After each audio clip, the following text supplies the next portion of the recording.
నమస్కారం దూరదర్శన్ వార్తలకు స్వాగతం నేను శ్రీదేవి ముందుగా ముఖ్యాంశాలు చూద్దాం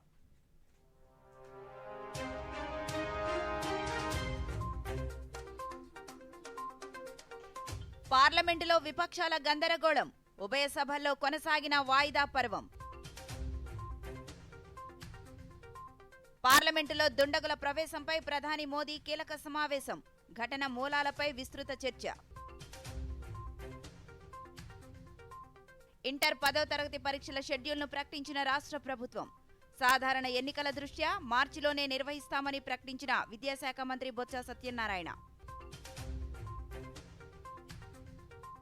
రాష్ట్రంలో విస్తృతంగా కొనసాగుతున్న వికసిత భారత్ సంకల్పయాత్ర కేంద్ర ప్రభుత్వ పథకాలపై విస్తృత అవగాహన ఉద్దానం కిడ్నీ వ్యాధిగ్రస్తుల సమస్యకు శాశ్వత పరిష్కారాన్ని చూపించేలా రాష్ట్ర ప్రభుత్వం చేసిన కృషి నేడు కార్యరూపం దాల్చింది. ఉద్దానం ప్రాంతంలో దీర్ఘకాలిక మూత్రపిండ వ్యాధులు ప్రబలంగా ఉన్న 7 మండలాల్లోని అన్ని గ్రామాలకు వైఎస్ఆర్ సుజలాధార ప్రాజెక్టు ద్వారా శుద్ధి చేసిన రక్షిత తాగునీరు సరఫరా చేయడమే లక్ష్యంగా పలు అభివృద్ధి కార్యక్రమాలను ముఖ్యమంత్రి వైఎస్ జగన్మోహన్ రెడ్డి ఈరోజు ప్రారంభించారు. శ్రీకాకుళం జిల్లాలో పర్యటిస్తున్న ముఖ్యమంత్రి పలాసలోని కంచిలి మండలం మకరాంపురం గ్రామానికి చేరుకొని 700 కోట్ల రూపాయల వ్యయంతో నిర్మించిన వైఎస్ఆర్ సుజలాధార సురక్షిత తాగునీటి ప్రాజెక్టును ప్రారంభించారు. దీంతో ప్రస్తుతం 6,78,000 మంది జనాభాకు 2051 నాటికి 7.85 లక్షల జనాభాకు సురక్షిత నీటిని అందించనుంది. అనంతరం 85 కోట్ల రూపాయలతో ఏర్పాటు చేసిన పలాసలో YSR kidney research centre super speciality ఆసుపత్రిని ప్రారంభించారు. శ్రీకాకుళం జిల్లా పర్యటనలో భాగంగా ముఖ్యమంత్రి వైఎస్ జగన్మోహన్ రెడ్డి పలాసలో పలు అభివృద్ధి కార్యక్రమాలను ప్రారంభించారు. అనంతరం రైల్వే మైదానంలో ఏర్పాటు చేసిన బహిరంగ సభలో మాట్లాడుతూ పాదయాత్రలో ఇచ్చిన హామీ మేరకు ఉద్దానం ప్రజలకు తాగునీటి సమస్యను తమ ప్రభుత్వం పరిష్కరించిందన్నారు. గత ప్రభుత్వాలు కిడ్నీ సమస్యను ఏమాత్రం పట్టించుకోలేదని తమ ప్రభుత్వం అధికారంలోకి వచ్చాక కిడ్నీ రీసెర్చ్ సెంటర్ తాగునీటి ప్రాజెక్టు సూపర్ స్పెషాలిటీ ఆసుపత్రిని అందుబాటులోకి తెచ్చిందన్నారు. గౌరవ అతిథులందరూ కూడా పాల్గొనవచ్చు. వేరే జిల్లాలని అభిలాషతో ఆకాంక్షిస్తూ గౌరవ ఉద్దానం అనే ఈ ప్రాంతాన్ని మనమంతా కూడా పిలుస్తూ ఉంటాం. ఉద్దానము అని అంటే దాని అర్థం ఉద్యానవనము అని. అటువంటి ఈ పచ్చటి ప్రాంతంలో ప్రజల మీద ఏదో మహమ్మారి కాటు వేసినట్టుగా ఇక్కడ ప్రజలకు కిడ్నీలకు సంబంధించిన అనేక సమస్యలు, దానివల్ల అనేక కుటుంబాలు వాళ్ళ జీవితాలన్నీ కూడా అల్లకల్లోలం, ఇవన్నీ కూడా మన కళ్ళ ఎదుటనే కూడా కనిపిస్తా ఉన్న సత్యాలు. ఈ పరిస్థితిని నా పాదయాత్రలో నా కళ్ళారా కూడా చూడడం కూడా జరిగింది. ఈ ప్రాంతానికి నేను వచ్చినప్పుడు, నన్ను ఇక్కడ ప్రజలు కలిసినప్పుడు, వాళ్ళ గోడు చెప్పినప్పుడు వాళ్ళందరికీ కూడా నేను చెప్పిన మాట నాకు ఇవాళటికి కూడా గుర్తుంది. ఆ రోజు నేను అన్నాను, నేను చూశాను, నేను విన్నాను, నేను ఉన్నాను అని చెప్పి ఆ రోజు చెప్పడం జరిగింది.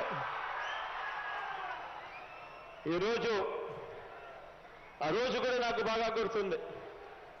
2018లో డిసెంబర్ 30వ తారీఖున ఇదే పలాసలో బహిరంగ సభలో ఇక్కడే మాట ఇవ్వడం జరిగింది. అధికారంలోకి దేవుడి దయతో మీ అందరి చల్లని దేవుళ్లతో మనందరి ప్రభుత్వం ఏర్పడిన తర్వాత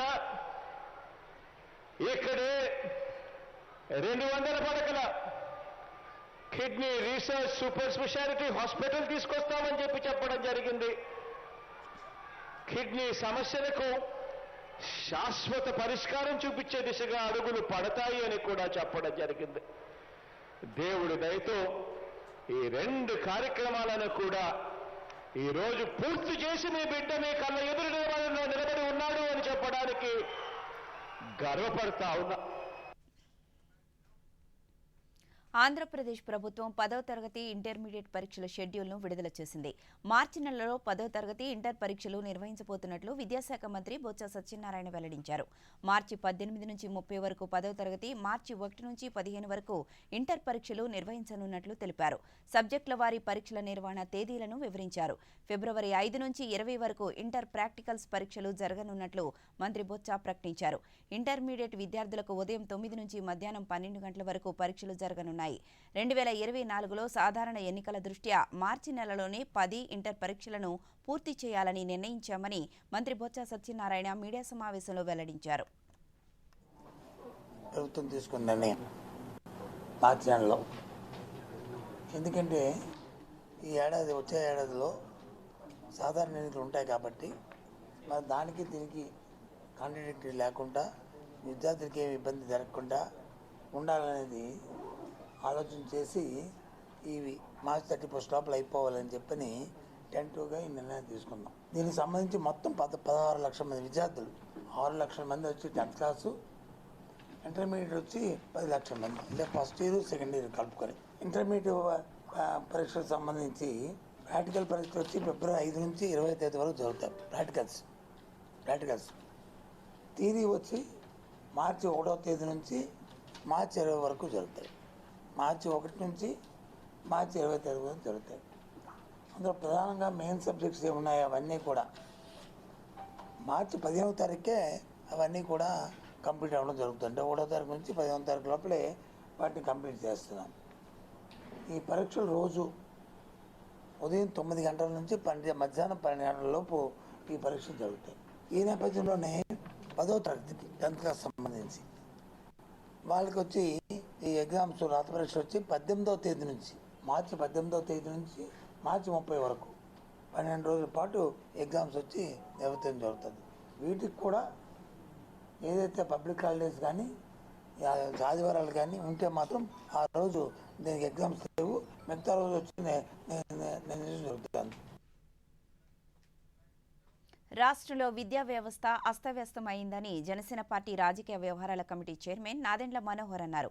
మంగళగిరిలో ఈరోజు ఆయన మీడియాతో మాట్లాడుతూ రానున్న 2 నెలల్లో వార్షిక పరీక్షలు ఉన్నాయని, కానీ ఇప్పటి వరకు రాష్ట్ర ప్రభుత్వం నేటికి పరీక్ష ఫీజులు చెల్లించలేదన్నారు. 2,56 లక్షల రూపాయల పరీక్ష ఫీజునే చెల్లించని ప్రభుత్వం ఐబీ సిలబస్ ను తీసుకువస్తుందని ఆశ్చర్యం వ్యక్తం చేశారు. సిబిఎస్ఈ నిబంధనలకు కూడా పాఠశాలల్లో అమలు చేయడం లేదని పేర్కొన్నారు. విద్యార్థుల భవిష్యత్తుతో చెలగాటమాడొద్దని ఆయన సూచించారు.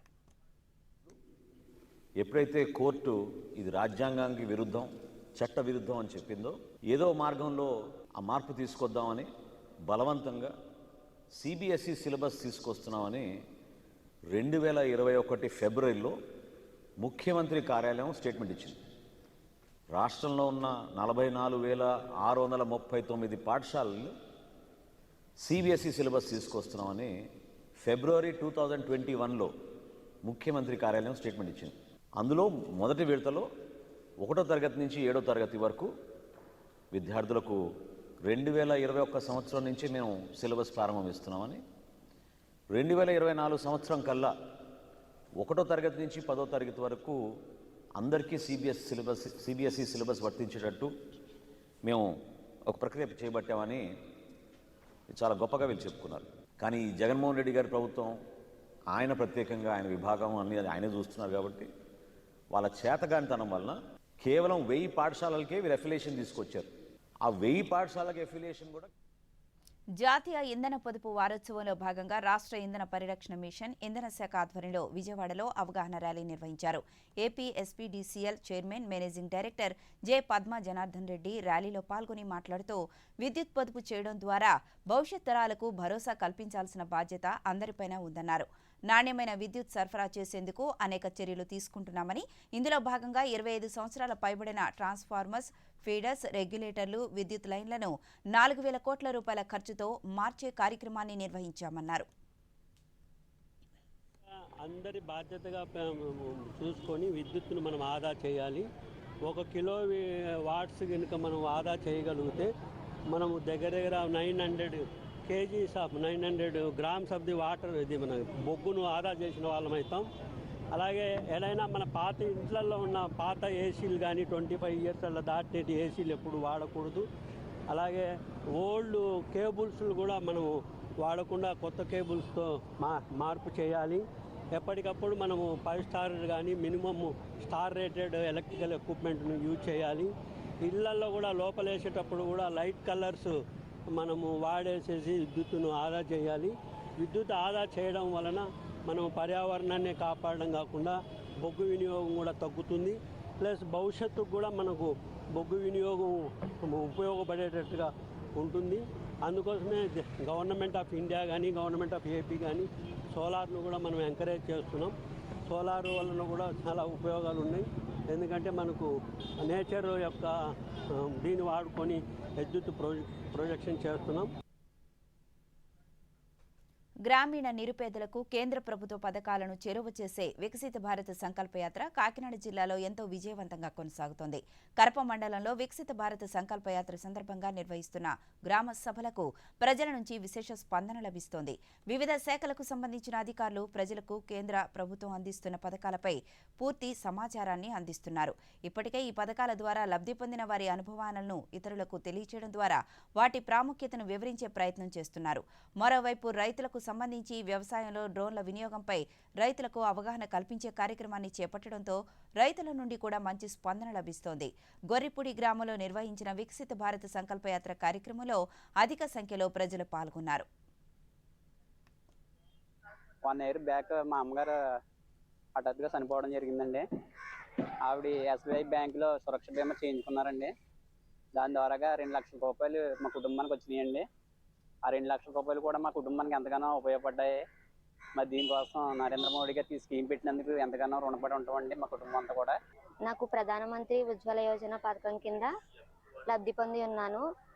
అప్పుడు గ్యాస్ లేనప్పుడు కట్టెల పొయ్యి మీద ఉండడం వల్ల పొగ ఒంట్లో లోపలికి వెళ్ళిపోయి అనారోగ్యకరమైన ఫుడ్ తినేవాళ్ళము. ఇప్పుడు గ్యాస్ ఉండడం వల్ల ఆరోగ్యకరమైన ఫుడ్ తింటున్నాము. అందుకు ప్రధానమంత్రి మోడీ గారికి ధన్యవాదాలు. నేను ప్రధానమంత్రి మోడీ గారు పథకం ద్వారా ఆచార్య ఎన్జీ రంగా అగ్రికల్చర్ యూనివర్సిటీకి డ్రోన్ ట్రైనింగ్ నిమిత్తం వెళ్ళడం జరిగింది. అక్కడ 12 రోజులు ట్రైనింగ్ మాకు ఇచ్చారు. ఈ పథకం ద్వారా గవర్నమెంట్ 75,000 రూపాయలు ఖర్చు పెట్టి ఈ ట్రైనింగ్ ఇచ్చింది. దీన్ని ఉపయోగించి డ్రోన్ ఉపయోగించి 1 ఎకరానికి స్ప్రే చేయడానికి మనకు 10 నిమిషాలు సమయం పడుతుంది. అదే మనం మనుషులతో పిచికారీ చేసినట్లయితే 1 ఎకరం 2 గంటల సేపు అలా స్ప్రే చేయొచ్చు. దీన్ని ఉపయోగించి అయితే 10 నిమిషాల్లోనే స్ప్రే చేయగలుగుతాం. వికసిత భారత్ సంకల్ప యాత్ర ద్వారా కేంద్ర ప్రభుత్వం అమలు చేస్తున్న సంక్షేమ పథకాలను చిత్తూరు జిల్లాలో విస్తృతంగా ప్రచారం చేస్తున్నారు. పథకాలను సద్వినియోగం చేసుకోవాలని అధికారులు ప్రజలకు అవగాహన కల్పిస్తున్నారు. చిత్తూరు జిల్లా సోమల మండలం 81 ఉప్పరపల్లె గ్రామంలో అధికారులు కేంద్ర ప్రభుత్వ పథకాల గురించి వివరించి సద్వినియోగం చేసుకోవాలని కోరారు. ఈ సందర్భంగా పలు పథకాల్లో లబ్ధి పొందిన ప్రజలు తమ అభిప్రాయాలను, వారు పొందిన లబ్ధిని వివరించారు. మేము బాడుగలు కట్టలేక బాధపడుతున్న సమయంలో PM ఆవాసన యోజన పథకం కింద మాకు సొంత ఇల్లు మంజూరైంది. స్థలము వాళ్ళే మంజూరు చేశారు.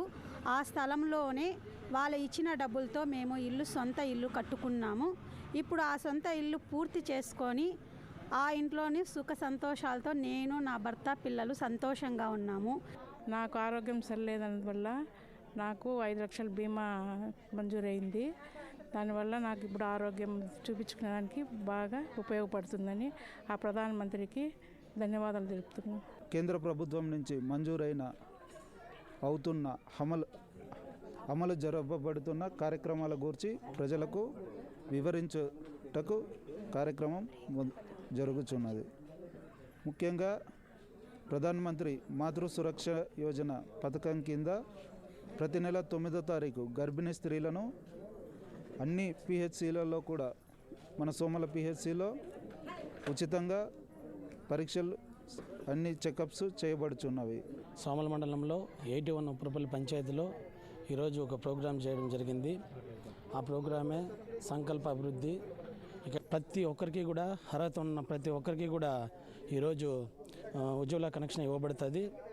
అలాగే అందరూ కూడా ప్రతి ఒక్కరు కూడా ఆధార్ కార్డు, రేషన్ కార్డు, కొత్త రేషన్ కార్డు ఉన్న వాళ్ళు ప్రతి ఒక్కరు కూడా తెచ్చినట్లయితే కనుక మేము చెక్ చేసి ఈకేవైసీ చేసి ప్రతి ఒక్కరికి కూడా ఫ్రీగానే connection, stove, cylinder, regulator, pipe ప్రతి ఒక్కటి కూడా ఫ్రీగానే ఇవ్వాల్సిందిగా మన ప్రధాని మోదీ గారు. ఇప్పుడు ప్రకటనలో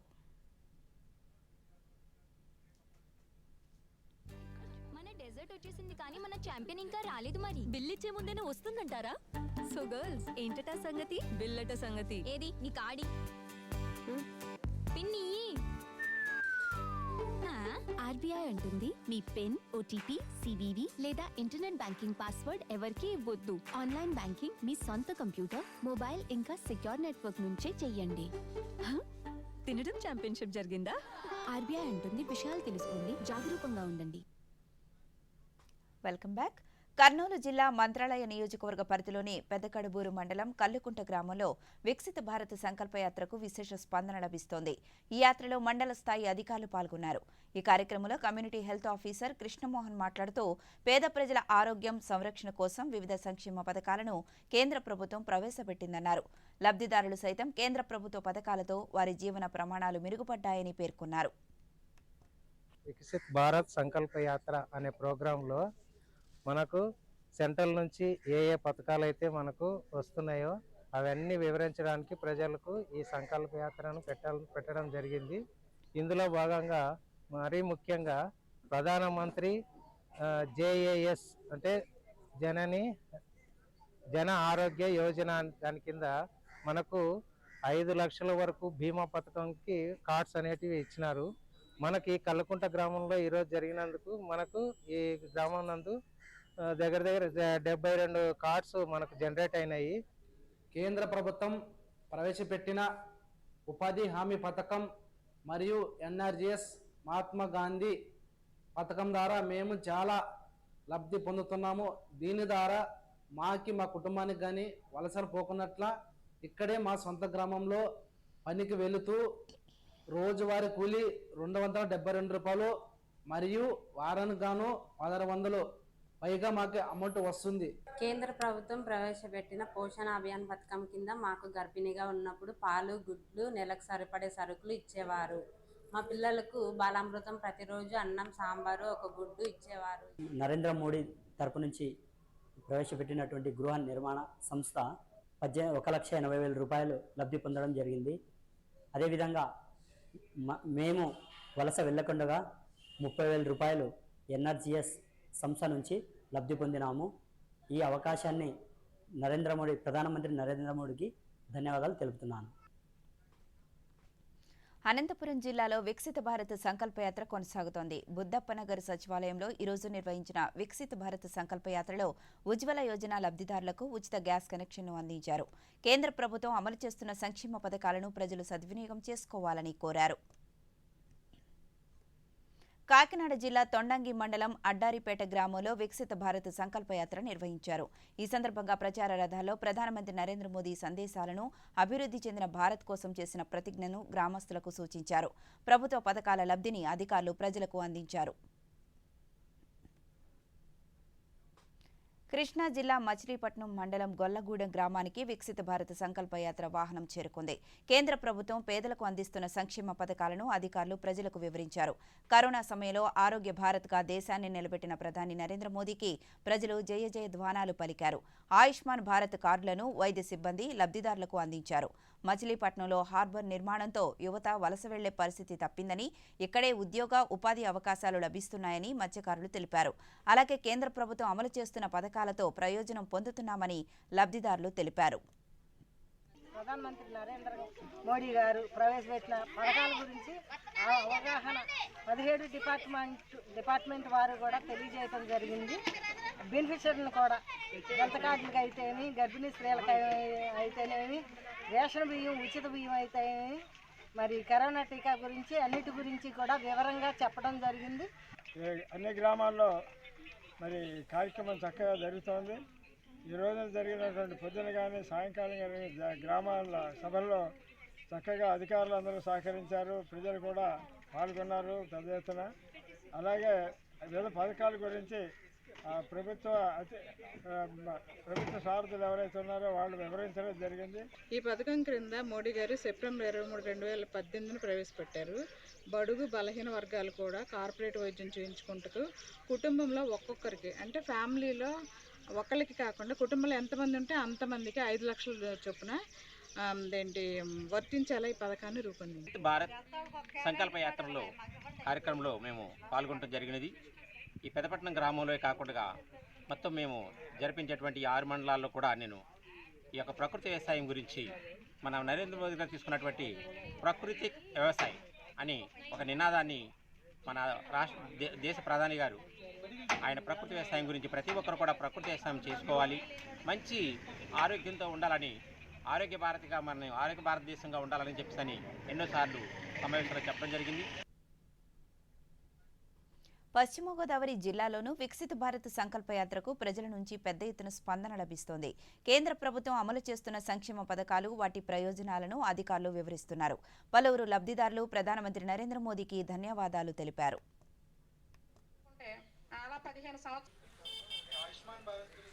ఇందులో భాగంగా కేంద్ర ప్రభుత్వం వారు ఈ గ్రామంలో 18 పథకాలని అమలు చేశారు. ఈ 18 పథకాల ద్వారా ఇప్పటికీ 3,421 మంది లబ్ధి పొందారు. ఈ లబ్ధి ద్వారా వారి యొక్క జీవన స్థితిగతుల్లో చాలా మార్పు సంభవించింది. ఈ సభల ద్వారా, ఈ వికసిత్ సభల ద్వారా కూడా మేము అందరికీ విశదీకరించి చెప్పడం జరుగుతుంది. ఈ పథకాల పట్ల ప్రజలందరూ కూడా చాలా సంతృప్తితో ఉన్నారు. ఈ కార్యక్రమం ఇంకొక 4-5 రోజులు మా మండలంలో కొనసాగుతుంది. ఇంట్లో టైలరింగ్ చేసుకుంటానండి.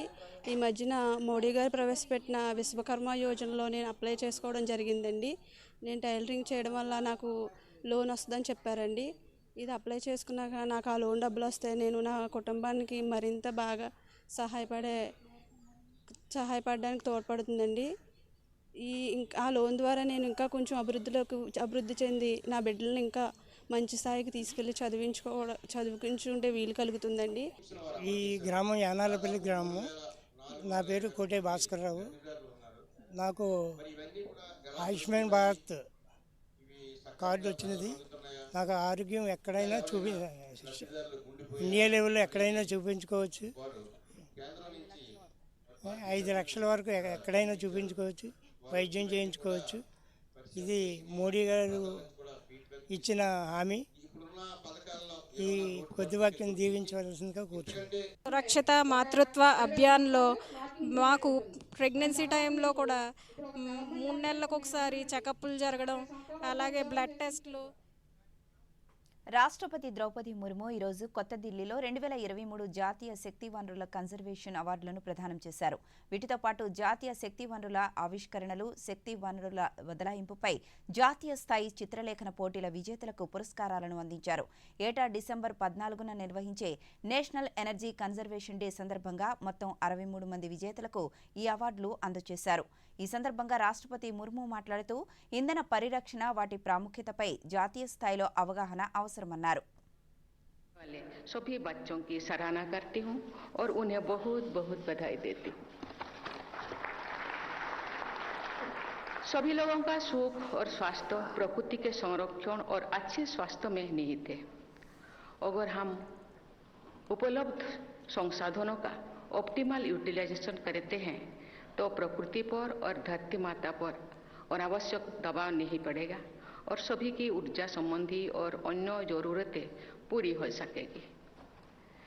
इसके साथ ही सभी स्टेक होल्डर्स को एनर्जी एफिशिएंसी और इनोवेशन को बढ़ावा देना होगा. नवीनतम टेक्नोलॉजीज का उपयोग करके ऊर्जा की बचत के उपायों का प्रचार प्रसार करना होगा और उन्हें बड़े पैमाने पर इस्तेमाल में भी लाना होगा. देवियों और स्वजनों, ऊर्जा की बचत ऊर्जा का उत्पादन है. ये संदेश बहुत ही उपयोगी है. इस संदेश को प्रसारित करने के लिए हम सबको मिलकर हर संभव प्रयास करना चाहिए. పార్లమెంట్లో నిన్న దుండగులు సృష్టించిన అలజడి యావత్ దేశాన్ని ఉలికిపాటుకు గురిచేసింది. ఈ ఘటనపై ఢిల్లీ పోలీసులు ముమ్మర దర్యాప్తు కొనసాగిస్తున్నారు. విచారణలో నిందితుల గురించి కీలక విషయాలను సేకరిస్తున్నారు. లోక్సభలో చొరబాటు ఘటనకు మనోరంజన్ అనే వ్యక్తే కీలకమని పోలీసు వర్గాలు వెల్లడించాయి. మనోరంజన్, సాగర్ శర్మ, నీలం, అమోల్ సిందే, విశాల్, లలిత్ అనే 6 దుండగులు ఈ ఘటనకు పాల్పడిన విషయం తెలిసిందే. ఇందులో మనోరంజన్, సాగర్ శర్మ లోక్సభలోకి చొరబడగా నీలం, అమోల్ సిందే పార్లమెంటు భవనం వెలుపల గందరగోళం సృష్టించారు. ఈ నలుగురితో పాటు వీరికి సహకరించిన విశాల్ను పోలీసులు అదుపులోకి తీసుకోగా లలిత్ ప్రస్తుతం పరారీలో ఉన్నారు. పార్లమెంటులో నిన్న జరిగిన దుండగుల ప్రవేశ ఘటనపై ప్రధాని నరేంద్ర మోదీ ఈరోజు కీలక సమావేశం నిర్వహించారు. అత్యున్నత ప్రజాస్వామ్య వేదిక అయిన పార్లమెంటులో చెలరేగిన అలజడిపై ప్రధానమంత్రి మంత్రులతో ఉన్నత స్థాయి సమావేశం నిర్వహించారు. కేంద్ర హోంమంత్రి అమిత్ షా, రక్షణ మంత్రి రాజ్నాథ్ సింగ్, మంత్రులు ప్రహ్లాద్ జోషి, అనురాగ్ సింగ్ ఠాకూర్, పీయూష్ గోయల్ తదితరులు ఈ భేటీలో పాల్గొన్నారు. బీజేపీ జాతీయ అధ్యక్షుడు జేపీ నడ్డా కూడా సమావేశానికి హాజరయ్యారు. పార్లమెంటులో దుండగుల అలజడిపై ఈరోజు ఉభయ సభలు విపక్ష సభ్యుల నినాదాలతో దద్దరిల్లాయి. సాయంత్రం 4 గంటలకు 5వ వాయిదా తరువాత ఎగువ సభ తిరిగి సమావేశమవగా కాంగ్రెస్, టీఎంసీ, డీఎంకే, లెఫ్ట్, ఆర్జేడీ, శివసేన ఇతర సభ్యులు భద్రతా ఉల్లంఘన సమస్యపై నిరసనను కొనసాగించారు. సభ నుంచి వైదొలగాలని సస్పెండ్ అయిన టీఎంసీ ఎంపీ డెరెక్ ఒబ్రెయిన్ను చైర్మన్ జగదీప్ ధన్కర్ పదే పదే కోరినా ఒబ్రెయిన్ పట్టించుకోలేదు. కాంగ్రెస్, టీఎంసీ, డీఎంకే ఇతర విపక్ష సభ్యులు వెల్లోకి వెళ్లి భద్రతా ఉల్లంఘనపై నినాదాలు చేశారు. ఈ అంశంపై హోంమంత్రి అమిత్ షా ప్రకటన చేయాలని డిమాండ్ చేశారు. ఘటనపై ఉన్నత స్థాయి విచారణకు ఆదేశించామని, భద్రతాపరమైన అంశాలను సక్రమంగా పరిష్కరిస్తున్నామని చైర్మన్ జగదీప్ ధన్కర్ సభకు తెలియజేశారు. అటు లోక్సభలోనూ విపక్షాలు గందరగోళం సృష్టించాయి. 2 వాయిదాల అనంతరం మధ్యాహ్నం 3 గంటలకు సభ సమావేశమైనప్పుడు ఈ ఘటనపై విపక్ష సభ్యులు తమ నినాదాలు కొనసాగించారు. ప్రభుత్వానికి వ్యతిరేకంగా నినాదాలు చేస్తూ కాంగ్రెస్, టీఎంసీ, డీఎంకే, జేడీయూ ఇతర సభ్యులు మళ్లీ వెల్లోకి దూసుకువెళ్లారు. ఈ పరిణామాల నేపథ్యంలో పార్లమెంటరీ వ్యవహారాల మంత్రి ప్రహ్లాద్ జోషి జోక్యం చేసుకున్నారు. నిన్న జరిగిన ఘటన దురదృష్టకరమని, ఎంపీల భద్రతకు సంబంధించి ఇది తీవ్రమైందని అన్నారు. పార్లమెంటు భద్రతను పటిష్టం చేసేందుకు స్పీకర్ ఓం బిర్లా ఫ్లోర్ లీడర్లతో సమావేశమయ్యారని చెప్పారు. ఎంపీలు ఇచ్చిన కొన్ని సూచనలను ఇప్పటికే అమలు చేశామని, తదుపరి చర్యలు తీసుకుంటామని తెలిపారు. స్పీకర్ ఓం బిర్లా విపక్షాలను వారించినప్పటికీ ప్రతిఫలం లేకపోవడంతో 9 మంది విపక్ష సభ్యులను ఈ శీతాకాల సమావేశాల మిగిలిన భాగానికి సభ నుంచి సస్పెండ్ చేయాలని తీర్మానించారు. గందరగోళం నెలకొనడంతో సభను రేపటికి వాయిదా వేశారు.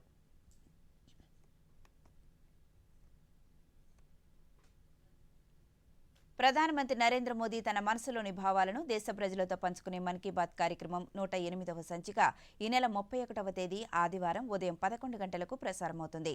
ప్రజలు తమ అభిప్రాయాలను నమో యాప్ ద్వారా కానీ, స్వర సందేశాలనైతే 18001178000 నంబరుకు ఈ నెల 29వ తేదీలోగా పంపవచ్చు. అలాగే www.mygov.in వెబ్సైట్ ద్వారా కానీ 1922 నంబరుకు మిస్డ్ కాల్ ఇవ్వడం ద్వారా తిరిగి మన మొబైల్కు వచ్చే సంక్షిప్త సందేశంలో లింక్ ద్వారా కూడా అభిప్రాయాలను తెలియచేయవచ్చు. ఆకాశవాణి సమన్వయంతో దూరదర్శన్ ఛానళ్లు మన్ కీ బాత్ కార్యక్రమాన్ని ప్రసారం చేస్తాయి. ఈ కార్యక్రమ తెలుగు అనువాదం వెనువెంటనే దూరదర్శన్ సప్తగిరిలో ప్రసారమవుతుంది.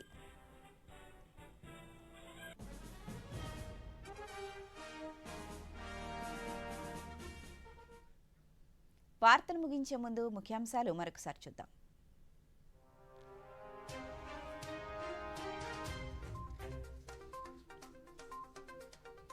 పార్లమెంటులో విపక్షాల గందరగోళం, ఉభయ సభల్లో కొనసాగిన వాయిదా పర్వం. పార్లమెంటులో దుండగుల ప్రవేశంపై ప్రధాని మోదీ కీలక సమావేశం, ఘటన మూలాలపై విస్తృత చర్చ. ఇంటర్ 10వ తరగతి పరీక్షల షెడ్యూల్ను ప్రకటించిన రాష్ట్ర ప్రభుత్వం. సాధారణ ఎన్నికల దృష్ట్యా మార్చిలోనే నిర్వహిస్తామని ప్రకటించిన విద్యాశాఖ మంత్రి బొత్స సత్యనారాయణ. రాష్ట్రంలో విస్తృతంగా కొనసాగుతున్న వికసిత భారత్ సంకల్పయాత్ర, కేంద్ర ప్రభుత్వ పథకాలపై విస్తృత అవగాహన. ఈ వార్తలు ఇంతటితో సమాప్తం. నమస్కారం.